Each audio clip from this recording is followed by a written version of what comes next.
Welcome to my new blog. তো আজ সকালে ঘুম থেকে উঠে পড়েছি। আজ মেয়ের স্কুল আছে, তাই সকালে প্রচুর কাজ।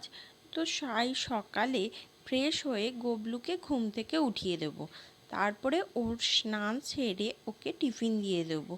তো আমি পরে পুজো দিই, কিন্তু আমি ঘুম থেকে উঠে পড়লে গবলুকেও তুলে দিই। মেয়ে স্কুল চলে গেলে তারপরে বাড়ির বাকি কাজ করি। গবলুর কাজ সেরে সোজা রান্নাঘরে চলে যেতে হয়। তো আজ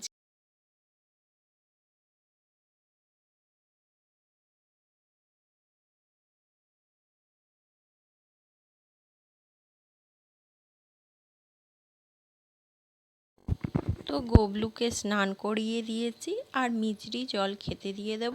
পরে বাকি পুজো করব। তো পুজো হয়ে গেলেই তারপরে চলে যেতে হয় রান্নাঘরে।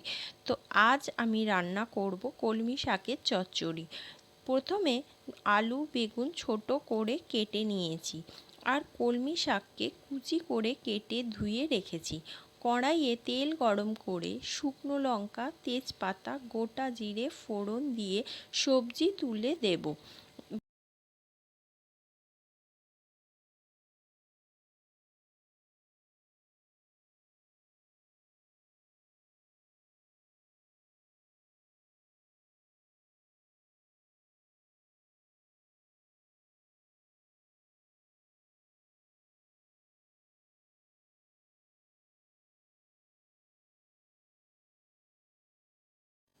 নুন হলুদ দিয়ে ভালো করে ভাজা হয়ে গেলে আদা কাঁচা লঙ্কা জিরে গুঁড়ো ধনে গুঁড়ো লঙ্কা গুঁড়ো দিয়ে ভালো করে কষিয়ে নেব, আর একটু টমেটো অবশ্যই দেব। তোমরা কারা কারা কলমি শাকের তরকারি করেছো এবং কারা কিভাবে করো, এটা অবশ্যই আমাকে জানিও।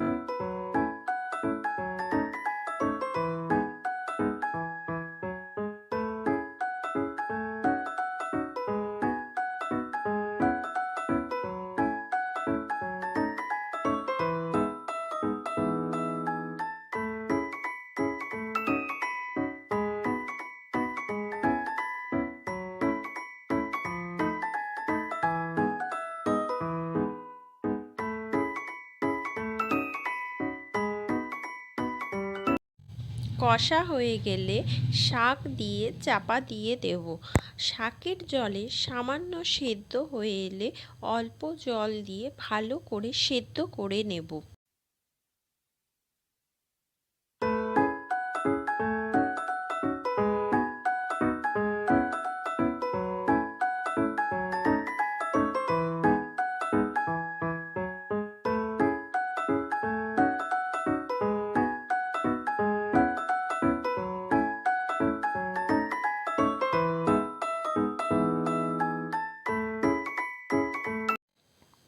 দেখুন, শাকের তরকারিটা প্রায় হয়ে গেছে।